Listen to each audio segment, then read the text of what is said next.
Urgency or More Like Christ. What's oh Queen? Which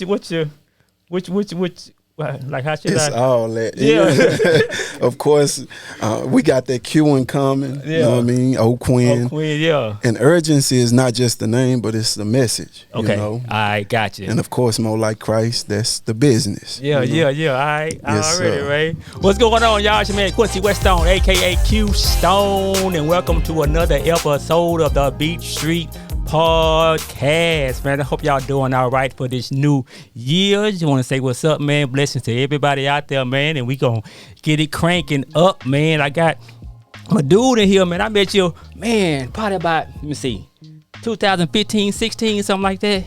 Yes, sir. Yeah. Yes, sir. Yeah.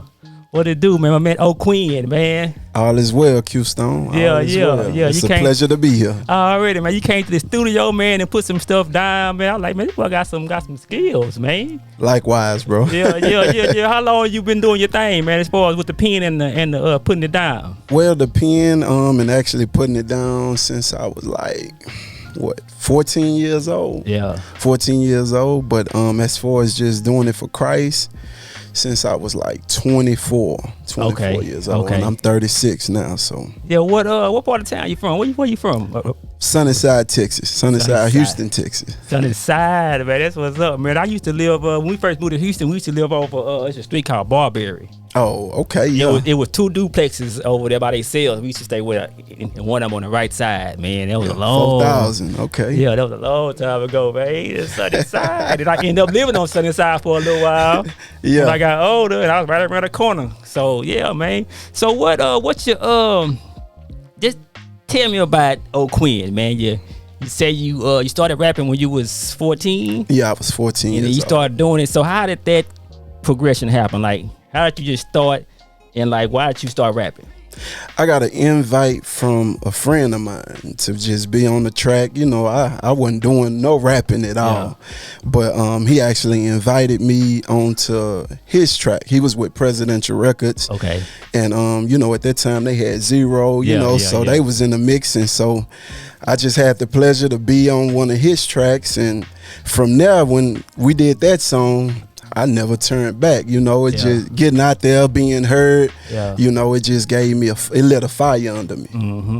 So who did you grow up listening to when did you grow up listening to anybody? Who was your rapper? Who was your jamming on? Of course, Zero, Trey, Scarface, pretty much the Screwed Up Clique. You know, that Big Pokey. Shout out to Pokey, which is a friend today, which is a blessing. But just all them vets that came up out of Houston. Yeah, man. That's what's up, man. So when did you meet TK? TK is from the neighborhood. Okay. From Sunnyside. So I actually met him, you know, on a personal level around that same time. Okay. You know, 2015, 14, 15. Okay. And just of course, we doing the work of the Lord, and our paths, you know, just divinely connected. And from that point, we've been brothers ever since, you know. Yeah, man, that's what's up, man. So what inspires you to write? Where you get your inspiration from? Okay, where did you get your inspiration from then when you was 14, 15, 16? Just a passion and a drive to tell my story or what I thought was my story, the life I was caught up in, Q. You know, just really and also just trying to be somebody. You know, I feel like at that point in time I had a voice, and as I began to grow, because that first record was kind of trash, but hey, it was good enough for me though. But as I began to sharpen my skills, I recognized that I had a voice that people would listen to. So that's where the fire came from. Just how long were you with Presidential? With them? I actually, you know, Quest was my friend, which that was the artist, but I knew Skinno and, you know, them brothers that was over there, but I actually wasn't signed to them. I was more so under Quest. Okay. But I would actually be on the records, and when they remake Zero records and different things of that nature. Who was producing over there back then? Worm was one of them. Okay. That was the one I was, you know, Worm? I think I do, man. I think I probably do. Worm hard. Okay, yeah, man. So you with Presidential. I mean, you know, you're working with the crew, man. Then how many albums have you released? At least 10 or 11. At least 10. Dang, that's a lot, man. Yeah, at least 10 or 11. That's almost an album a year, almost. I mean, well, I don't know how old you are, so I can. 36. Okay, now. well, yeah, it's still more than that. But hey, that's a lot, man. Nah, for sure. Man, a lot of people ain't dropped that many projects. I didn't know you had that many projects out. Yeah, definitely. Yeah. Majority of them are in Christ, you Yeah. know, but I did drop some, you know, when I was out there. Okay. So tell me about that early process, man. What kind of things did you go through with? Like, was it like really tough for you? Like just trying to get out there at the time, or was it like, tell me about that experience early on with your career. Yeah, of course. You know, like I always had, you know, like I was real raw. Right. You know, and came up with what's familiar in Houston, Ammunition Gang. Yeah. First we was the Blood Brothers. One of my brothers, he actually was signed with Southern Empire, rap a lot. And, you know, we was in the mix with Lil J and all them, you know, but I was real raw. You know, they called me Madman, and I couldn't keep the cussing out of my music. Okay, yeah. You know, so it really was I would say I would shoot myself in the foot a lot, you know, like with radio play and different things of that nature. And I remember when I ended up getting locked up this time, my brother like, man, Scarface wanna push one of the records we got, which was a record called Check. Okay. But at that time I didn't have my conversion, and I'm like, man, nah, I'm not on it. You know, I'm going in a different direction with my music. You know. So you start there. So somewhere you just mentioned something, you know, been locked up. So somewhere during that journey, you hit a bump. Yeah, exactly. Tell me about that, man. Big bump. Yeah. Nah, definitely, Q. That bump in the road for me really changed the dynamic and the direction of my life. You know, it was October the 5th, 2009. And just during that process, from the age 14 years old all the way up into 23, I was also on the street selling dope, you know, doing things of that nature. And it allowed me to be running the streets of Sunnyside, getting, you know, setting up shop, trap houses in the hood, you know. And I found myself at one of my spots, and really it was so crazy. You know how things work. God strategically puts us in places where we have to bow.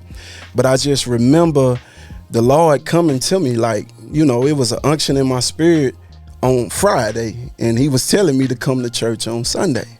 But we had a show on Saturday. Okay. And so all night Saturday, we partied like a rock star. So when it come to my commitment for Sunday, I'm Sleep Ministries. Yeah. I miss, you know, the opportunity to go to service. Yeah. And then October 5th, 2009, that Monday, I was in the backseat of that police car, faced with my 6th felony. You know, when I heard the voice of the Lord, he said, Quinn, you keep going in your mess, you're going to die in your mess. Yeah. For sure. Yeah, so how did you end up in that? Was it influence, or was it just your neighborhood? Was it just people around you? How did you end up just kind of going down that road? That's a good question, and it's a mixture of all of it.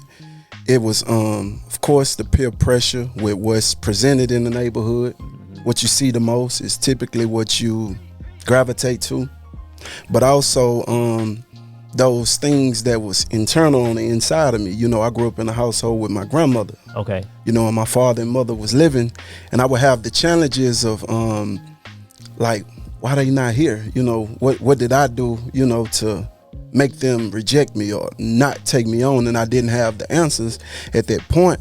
And so it drove me in a spirit of rage. I would fight a lot, do certain things. And I feel like that, you know, the peer pressure on top of what was on the emptiness on the inside of me was leading me in that direction. Yeah. Yeah. Man, that's something. So you're in the back of the police car. Yeah. So you're on your way somewhere. For sure. What's going on while you're in that place? In your mind and your spirit, what's happening? At that point, I was so humbled at the true conversion of my heart. You know, it was plenty of times I done got in there.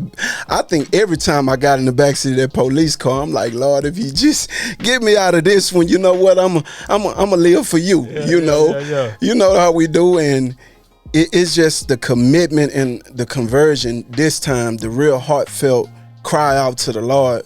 I just felt the spirit of death over my life, and I'm like, Lord, I truly surrender. So at that point, it didn't matter if I got the 25 years that the lawman was saying I would have. Yeah. Cause I owned up to everything in the house, you know, and I was like, it's all mine. I received it. It was dope. It was guns, and we all know, you know, people in the streets, you know, beat the street. People in the streets know dope and guns don't go together. Right. That could potentially be fed time. And the lawman was answering my phone, and he was saying this young man is getting none less than 25 years, because people was calling, helicopters, the whole streets full of police. Yeah, so people wanted to know, hey, what's going on? They hearing Quinn and got locked up. They calling me, you know, and he answered my phone, and he really kind of like, yeah, we got him. He getting none less than 25 years.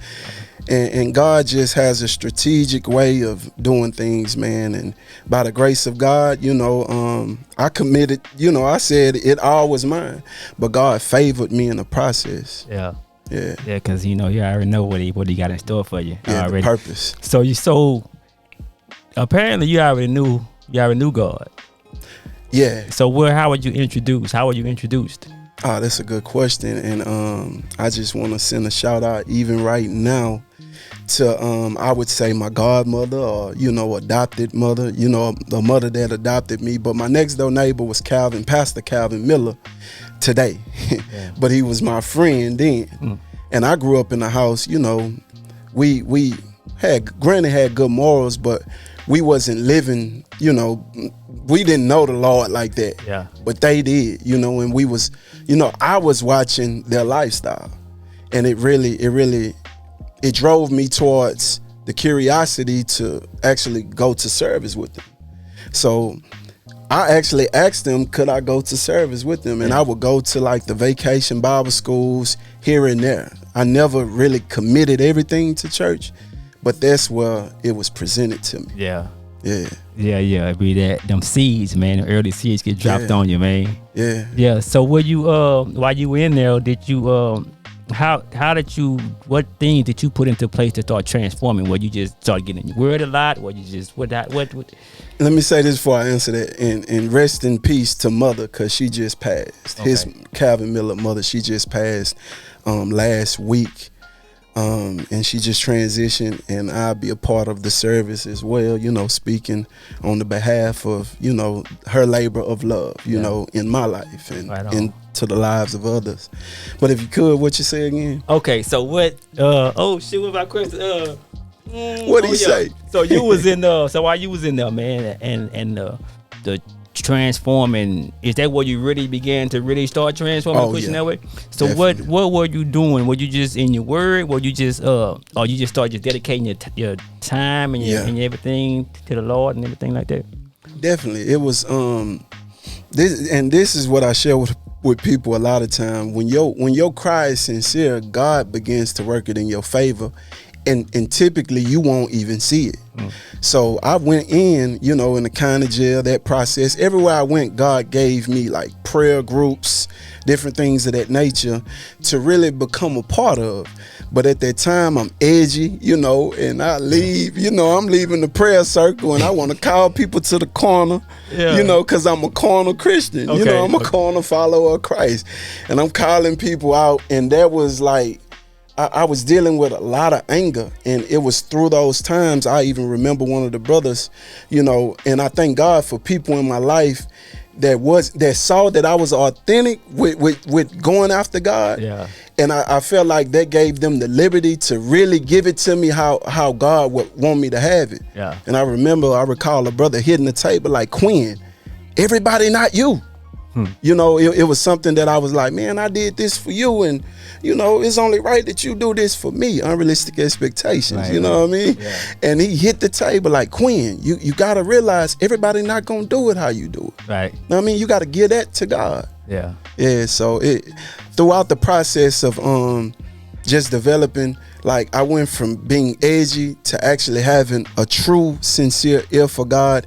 And everywhere I went to the county, and of course I went to, prison. And of course you have like the layovers to where you really going. I had the layover experience, and I had brothers there. And then I end up getting, I'm thinking I'm coming home, Q. Yeah. Because people was coming home, I ended up getting a 5. I ended up getting 14 years. I got 5, 5, and 4. But of course, in Texas, they run everything concurrent, and the 5 end up eating up everything. Yeah, so I ended up getting a 5-year sentence, and people was coming home in like 12 months. I had then already been there a while, over 12 months. So I'm like 18 months. I'm like, yeah, I'm finna come home, and because people was just appearing on the chain to go home, and I just appeared on the chain. So everybody like, all right, Sunnyside, man, you was laboring, you was doing what you needed to do, and God opened up the door. But I ended up going to one of the worst prisons in Texas. Okay. And it was at that spot, Q, at the worst of the worst, man, that I got the best of the best. Nah, for real. It was at the worst of the worst that I got God's best. And I showed up at this place. Johnny Taylor, bass guitar player, he had been there 25 to 30 years. And I ended up getting a lay-in. I was like, old school, what is this lay-in that says ministry 2?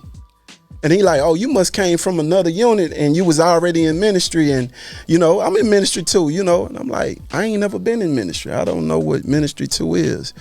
And so he said, well, soul school, you know what that is. That's the Lord. And so I go, to this ministry 2. They're baptizing. They're performing weddings, different things in ministry that I'm like, God, you have fast tracked me. And he said this. He said, Quinn, I've been on this unit 25 years. He said, nobody has come through here and just got in ministry 2 without getting into ministry 1.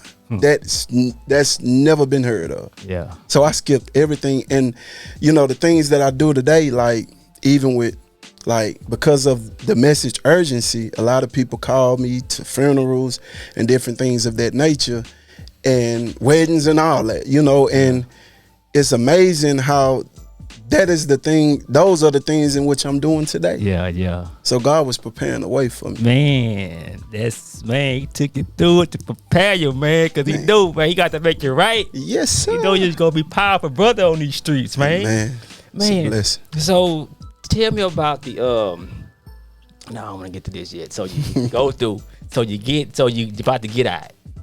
All right, let's go from all right, I'm about to get out, I'm about to enter into this world. How did you start applying things into the world once you got out? That's good, because that was the biggest thing. I would write letters, and people like, Quinn, like, that's Quinn finna come back out here, he finna get to this money, he finna, and so to stay faithful, I had to stay in my word. And I think that's what you was getting at. I began to devote myself to the word of God. I began to, even when I was in there, I was prepared. I had over 300 brothers pray for me. And I thank God for those sincere prayers, because ultimately I know those was the things that was transitioning me, that when I do run into pain, I came out 2011, and my grandmother, which was such a pillar in my life, she passed 2012. And I truly believe that without the teachings and the outpour, the impact that was landed by those brothers that was pouring into my life at that time, I wouldn't have had the strength or the capacity to really stay the course, finish. Because many would start, but very few will finish. Right on. We get fatigued, we get tired, we give up, and it's only by the grace of God that I could truly lean on God's faithfulness. You know what I mean? Yeah. Because you dealing with, like you said, Quinn coming back. You got people talk, because like, oh, he ain't really. Is he really? Is this really what he doing, or is just a front, or what, all that stuff? Oh yeah. Yeah. A bunch of that. Yeah. It was a bunch of that. So did you ever get I just say you did stay strong, but did you ever get a little bit of weakness a little bit during the time, or you just pretty much stayed the course? Or like, what's your thought? Did you ever get discouraged? Of course. Yeah. You know, the scriptures say, grow not weary in well doing, for in due season you shall reap. But the reality is, it say grow not weary. You know what I mean? Like, weariness come to us all. And so, of course, I thank God for the opportunity to do what I said I was going to do and do it quickly. Yeah. So when I came home 2011 of August, you know, I came home and I had already been vowing to my wife, I'm going to marry you. Yeah. You know, these are the things that God has really positioned in my heart. I got 2 beautiful children at the time, my daughters. And, you know, I gave my life to Christ October 5th, 2009. October 8th, I married my wife, 2011. Okay. And I'm not thinking like, oh, you know, it's October again. I didn't really even, until I saw my paperwork, I didn't know, the numbers and, but God strategically does things. And I just see that October 5th and October 8th, I just see the 3 in it, you know, death, burial, resurrection. And God just so strategic in doing things, but I committed to my wife. So I began to build her up, you know, I led her to the Lord, led my grandmother to the Lord before she transitioned. That was a blessing. You know, she knew the Lord and she began to sacrifice and live for him. But I had those commitments in my life that even when I got discouraged, it kept me on the path. Yeah. Right on, man. Boom. Now you're in action, right? Yes, now sir. Now you're in business. You're doing your Lord's work. Like, were you still writing this whole time? Oh yeah. Okay. Definitely. Boom. So you come back out. Whatever you drop next had to been some fire from that point. Tell me about that. How soon did you get back in the studio and recording after that? When I came home? Yeah. Pretty much immediately. Yeah. I had dropped an album, Humble as a Child. Okay. And I'm grateful. Like, God lets everything work out with a message for me. And we know humility is the access to the kingdom. Jesus set the child in the midst of him, you know, where the disciples was trying to, you know, prohibit the child from coming to Jesus. And Jesus say, no, such as this is the kingdom, you know. And my first album reminds me of that so much. It's like, Quinn, in order for you to get to me, you must stay humble. And so that keeps me grounded because, to be honest, it's a lot of arrogant ministries out here. Yeah. You know, where they lean on themselves opposed to God. And so what God has given me to be more like him, the scripture talks about, you know, us taking on the mind of Christ. And when we unlock that mind, what is that mind? The scripture says that even though Christ, you know, considered him, even though he was equal to God, he didn't, you know, lean on it, but he humbled himself even into the point of death. Yeah. And so, you know, the humility expresses that we have to die, you know. Yeah. And it's been a bunch of dying to myself. Yeah. Even when I don't like it, Q. Yeah. You know, because I was very, you know, if I put my mind to it, if I felt a certain way about it, it'd be hard for me to just humble myself and say, you know what, I'm going to let you have it. Yeah. But that's only when we take on that mind of Christ, you know. Yeah, man. All right, so you're dropping some new music, right? When did you first present it? Like, okay, because me, when I did, I didn't know where to go. I was at home writing because I wasn't trying to do nothing. I would tell you this, I was trying to do a compilation CD. I wasn't even trying to rap. I'm gonna do the beats. I'm gonna get artists to come in and boom. But I couldn't get nobody to come in. I couldn't find nobody because everybody I knew was on the other side, and I'm just not getting into this side. So I tell sister such and such, hey, can you do this song? Yeah, I can do it. She don't come through. I'm busy. I gotta do this. I'm like, okay. So I just started writing my own songs. I started recording, right? I didn't know where to go. I like, well, so where did you go first? When you say I'm for to drop this album, how did you present that to the that's beautiful because I didn't know where to go. Okay. You know, when I did Music in the World, I wasn't in charge of none of that. I just did the music. I went in and I recorded, and I had my brother A. Kaiser. He would go and he'd do the distribution. He figure out who does that. Yeah. But in Christ, it was more so the same way. Today, I know how to go get my own distribution, you know.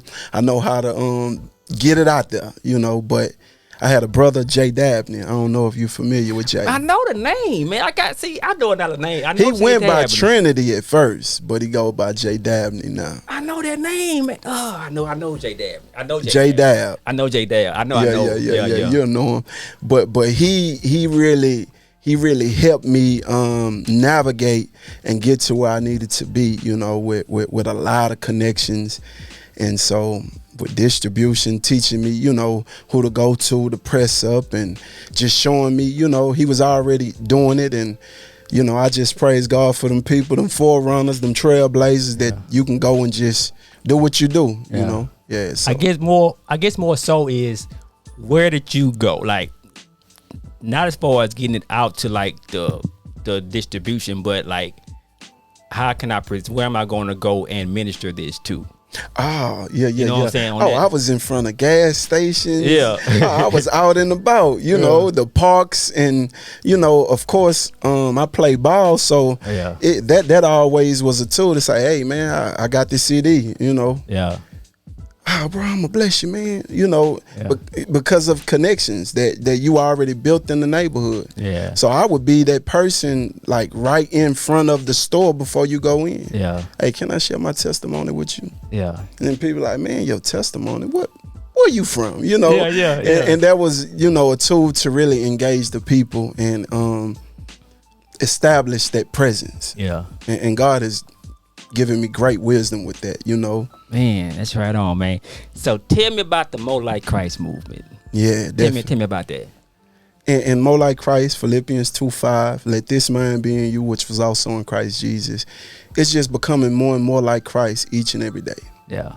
You know, fixing our eyes on the pioneer and the perfecter of our faith.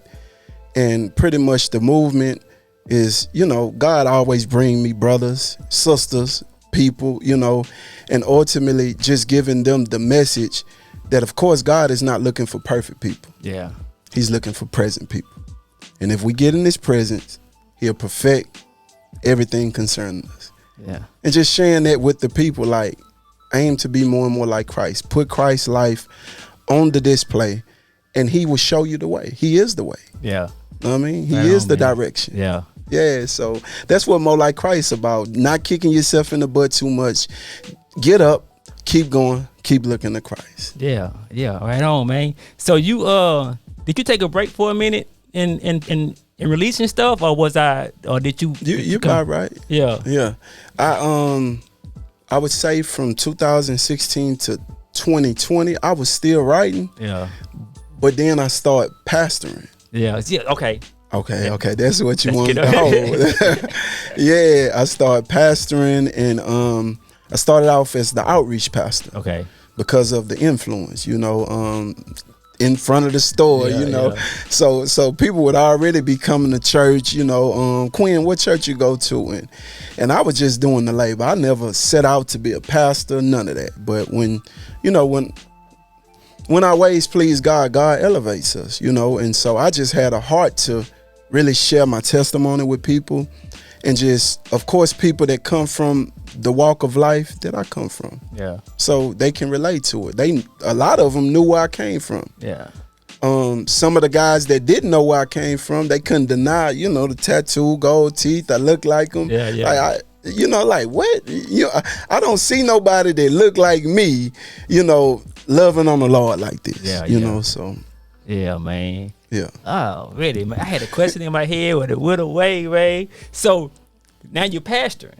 Yes, sir. So how did that come about? You start in outreach, but now you pastoring. Yeah, I started off as the church outreach pastor. And the pastorship came. It was more so because, you know, we was running a tight circle, and I was sitting under the leadership of Pastor Cade, which is Wise Man, which is a legend in the gospel rap ministry, you know, forerunner, been doing it probably 30 some years, and when you couldn't go and rap in church, you know, but I was under his leadership while he was under overseer Ledette leadership, And they just saw fit, you know, it was the timing because of the influence and the mass of the people in the house, you know, more so gravitated to my voice. I believe that's why they came up with that decision to put me out in front. So, like, were you always good at talking to people and communicating with people? Was that something that you would just one of your gifts? More so my core of people, because I was in the world, honestly, Q, I was very territorial, so I ain't talk to a lot of people. Okay. But I did have influence on my life. Like I was the leader of the gang, you know, like I was a blood, and we would have meetings with hundreds, and you know, I would be one of those voices, you know. So I did have a voice to lead the people. I just was leading them in darkness. Yeah. Hey, so okay. So now I'm leading them to the light. Out of the darkness into the marvelous light. All right. So what's your are you having the normal pastor issues and coming? Of course. Yeah. Hey, you can't live purposeful without pain, you know. We've been talking about that, you know, the process of purity is painful, you know. And I just truly believe that if we're gonna be without spot, wrinkle, or blemish, like we have to be chastened by the Lord. And sometimes God uses people, places, and things to really humble us. Yeah. And so, of course, you know, I've been, you know, rejected in ministry because I look like this. And, you know, people, and this is the thing that the Lord is sharing with me, because this is the year of the anointing. I just truly believe with everything in me. Psalms 23:5. He prepares a table before me in the presence of my enemies. He anointed my head with oil. My cup runs over. That this will be a year of abundant blessings for God's people. But I recognize that in ministry, I have been, you know, people like, oh, I don't want that. You know, they could see the fruit. But a lot of times we get so caught up in eating fruit, we don't want to be the fruit.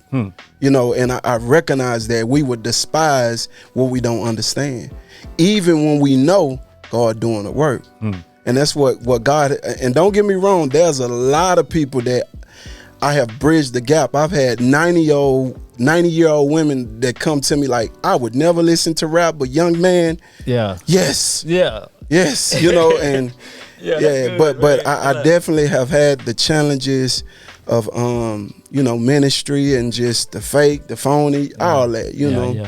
So how you balancing? Cause you back, so now you back out like, but he back rapping, he back dropping. You been going hard since you been back dropping, man. To God be the glory. Y'all been over there dropping some stuff, man. They getting died, man. Yeah, getting them visuals together. Yeah, man. So how's that balance, man? Like, you know, now you got more on your plate here. Past the rapper, you just make them work together. It just because it's our ministry. My life constantly hangs in the balance, and that's man's life. And I truly believe that God has gifted my hands, so whatever I put my hands to will be blessed. And you hitting it, like the balance is like it's only God, because He done opened up. Man, I turned pro. I'm 36 years old. Yeah. I turned pro this year to play basketball. Yeah. I'm 36. Yeah. This just God blowing my mind and preparing my children, because they have desires to play in the NBA, WNBA, and of that nature. But God just showing me what He will do, you know. And just that balance, I truly believe that it's all God, you know, like, because certain things I wasn't even looking for. Yeah. The basketball opportunity came to me. The pastoralship, it came to me. Nothing I was looking for. I just wanted to do the work. Yeah. And do the labor. Not even as of a pastor, just as a believer. Yeah. Yeah. Yeah, man. Yeah, I heard one of your songs you said I know I could have been a basketball player. Something like that you were saying. Like, I know exactly what song you're talking about. My was explanation. No, I had a heart that was built with hatred. No, I had a heart that was filled with mud, but you shed your blood so I can live in it. Yeah, blood cover me, I'm still in it. Covered by the blood of the Lamb, I'm forgiven. Living like a madman, so fast, man. Track man with the pack, man, I was acting. Living like a wild man, you're stalling. I'm a falling to be. Had a hoop dream of balling from college to the league. Yeah. You be up at the sunny side. I mean, at the sunny side, the park, man. yeah. I'm actually the gatekeeper at Sunnyside. Okay. So I deal with a lot of men and transitioning men, just have those connections and network for the community, coach, all that. Yeah, so apparently you got some skills then. Oh, I can play. You can hoop. Yeah, I can play. I can play. Yeah. So what's your you can do it all. What's your I can play 1 through 5. Okay. And honestly, I humble myself today because 19 to 25, I do you bad, Still can do you bad. Don't get it twisted. Okay. You can get done bad, But man, I got some young gunners around me, so I don't have to do as much. But just the IQ of the game. I played point guard, coming out of high school, and just I just have that awareness and that heart, that drive. Yeah. So are you a sports fan? Do you watch sports? Or who you been checking out? Do you like them Rockets? Yeah, I like the direction we're going. You know what I mean? I like the direction. I like what we got going on. I can't lie. You know. Yeah, what you think about the coach, man? You think he gonna? Oh yeah, I think he'll be all right if they allow him to be all right. Yeah. I think, we just need some more shooting and some more length over there, man. But we still kind of small. I thought we got a little bigger, but we still kind of small. Yeah, man. We are. I think we're going in a direction to get that 7-4. Man, can we get him? We need that number 1 pick one time, man. We're gonna send our bid in now, Lord. Come on, bless us. No. So what's next? What's in the works, man? What you been cooking, man? What's of course, compilation albums with some of the brothers in the ministry. But I also have an album coming out called House on the Hill. Okay. Just expressing how we the light of the world. Okay. And you don't put the light under, the table. You put it on top of the table so it fills the house with light. So just sharing that message with the people. Okay. How you write? Do you write at the crib? Like when do you do your writing? How you man. Everywhere. Yeah. Right. Hey, we right here today. Come on through here. Bring whoever with you, man. Bring the crew. Put something down, man. To God be the glory. We gonna put something down, man. Come on through here, man. Try something, man. I might have something already ready. I might make some or whatever. I know you got it. You know you got it. Come on through, man. It's divine, baby. It's divine connection. Come on through, man. I like this boy go hard, man. Hey, urgency goes hard. Old Quinn, urgency, more like Christ. Oh man, he goes hard, man. You got the cadence. I said, that boy can rap. Cause I was a fan of rap before. Cause I just wanted to produce. That's it. I don't want to do. I just want to sit back. But when I hear some good rapping, man, I be like, man, that's some good rapping right there. You had the opportunity to work with some legends, huh? Yeah. Sure. I had my little what I call it, my time, my time to do what it do. Season, baby. Yeah, my season. There we go. Yeah, man. So it was good, man. It worked on that. And I had my transition, from just kind of stepping back from that, seeing where I was gonna go. That was all putting on me. Mm-hmm. Like, hey, I know you like it over there. You can. I'm gonna get you back over there, but I'm gonna take you back a new person. Come on. Moses, come on. I'm gonna bring you back a new person. Just come on, get away from. I know you want to call somebody and say what you're doing. Just come on. So man, that's kind of where it's at, man. But now slowly but surely, I get in contact with a few people here and there. Just kind of see what you got going on, what you're doing, man. So, just kind of one of them things. Well, okay, Lord, now what am I supposed to work with this artist in this way? Am I supposed to help them produce other things than what they've been producing? Or just be in their life? You know what I'm saying? Yeah. Not even with just music, just be in their life. You know what I'm saying? Relational. So, that's kind of where it's at right now, man. But man. So, man, where can they find you? What you got? Where can the people find you, man? Of course, I'm on YouTube. Mo Like Christ, MO Like Christ. You can find me there. Also, Instagram. O'Quinn is urgency. O'Quinn is urgency. And Facebook. O'Quinn Mo Like Christ Nichols. And pretty much all the avenues, the Spotify's, all those links, if you follow those pages, it'll be on there. What's your church? Right now, see, I'm in a transition. Okay, God doing something new. Okay. And pretty much I was laboring as the lead pastor at End Time Movement, which is 1117 Teresa Street, Houston, Texas. well, God has done a great work, but now God is transitioning me out to do my own thing. Yeah. That's what he made you. That's what he built you for. Oh yeah. That's what he built you for. He don't want you. He don't want you in the wall like that. Yeah. Oh yeah. Come on. I don't know. Hey, speak that. You own it. You pinpoint on it. Yeah. So that's and that was on my first album. I had a song because I remember having a dialogue at one of the brotherhoods, and I was just, given the option. I'm like, man, who gonna be the beacon of light in this Sunnyside community? I'm like, who evangelizes the parks, or the streets, the stores, and the mindset was, you got to be careful, And I'm like, man, Jesus was out and about. But even on my first album, I say they telling me my ministry ain't for the streets. I'm telling them it is. Yeah. And I was just talking about the 4 walls. It's about to drain me, and it's just, you got to have that balance. Yeah. I truly believe you got to have that balance. You got to get out and greet and meet people and just share your story. Yeah. Yeah. Right on, man. Let's get it. You already know, bro. Man, appreciate you coming through. Oh, yeah. Man, thank you for having me too, bro. Yeah, man. Good combo, man. Good combo, man. Already, y'all. Hey, y'all, look. Y'all share this. Y'all like. Y'all subscribe. I need y'all to keep going, man. Y'all share this thing. Y'all go follow my man, More Like Christ. He on YouTube. He everywhere, man. He got, you like rapping? This boy can rap. He can rap. You know what I'm saying? This boy can rap, man. I'll tell you, when I say rap, I'm talking about he be on his patterns, man, his words, how he bring it, man. Is you like it. All right? You will like it. Already, man. It's your man Quincy Weststone, a.k.a. Q Stone. And thank you for tuning in to another episode of the BeatStreet Podcast. Already. Blessings.